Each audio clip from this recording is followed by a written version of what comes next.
Creatures are so governed by the secret counsel of God, that nothing happens but what he has knowingly and willingly decreed. John Calvin, Institutes of Christian Religion, Book 1 Chapter 16, Paragraph 3.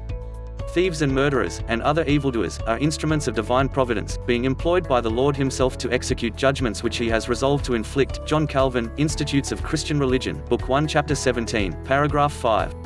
We hold that God is the disposer and ruler of all things, that from the remotest eternity, according to his own wisdom, he decreed what he was to do, and now by his power executes what he decreed.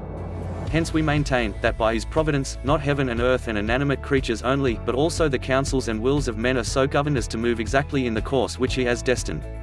John Calvin, Institutes of Christian Religion, Book 1 Chapter 16, Paragraph 8.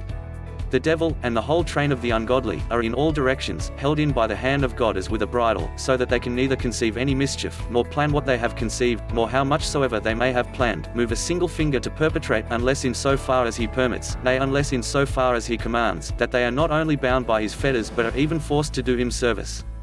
John Calvin, Institutes of Christian Religion, Book 1 Chapter 17, Paragraph 11.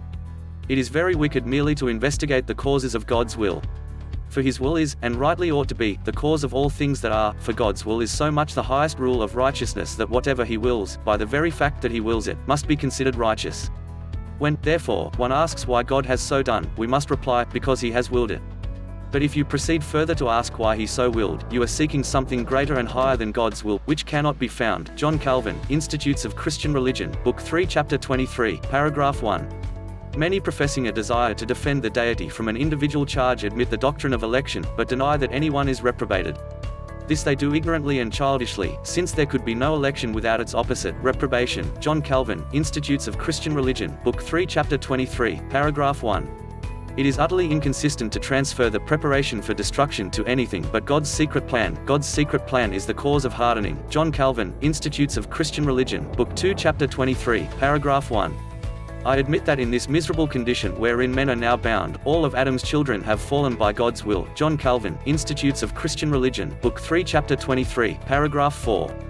With Augustine I say, the Lord has created those whom he unquestionably foreknew would go to destruction. This has happened because he has willed. John Calvin, Institutes of Christian Religion, Book 3 Chapter 23, Paragraph 5. Individuals are born, who are doomed from the womb to certain death, and are to glorify him by their destruction. John Calvin, Institutes of Christian Religion, Book 3 Chapter 23, Paragraph 6. It is vain to debate about prescience, which it is clear that all events take place by his sovereign appointment. John Calvin, Institutes of Christian Religion, Book 3 Chapter 23, Paragraph 6. But since he foresees future events only by reason of the fact that he decreed that they take place, they vainly raise a quarrel over foreknowledge, when it is clear that all things take place rather by his determination and bidding. John Calvin, Institutes of Christian Religion, Book 3 Chapter 23, Paragraph 6. Again I ask, whence does it happen that Adam's fall irremediably involved so many peoples, together with their infant offspring, in eternal death unless because it so pleased God? The decree is dreadful indeed, I confess. Yet no one can deny that God foreknew what end man was to have before he created him, and consequently foreknew because he so ordained by his decree. And it ought not to seem absurd for me to say that God not only foresaw the fall of the first man, and in him the ruin of his descendants, but also meted it out in accordance with his own decision.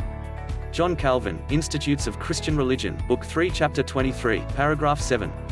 The first man fell because the Lord deemed it meet that he should. John Calvin, Institutes of Christian Religion, Book 3 Chapter 23, Paragraph 8.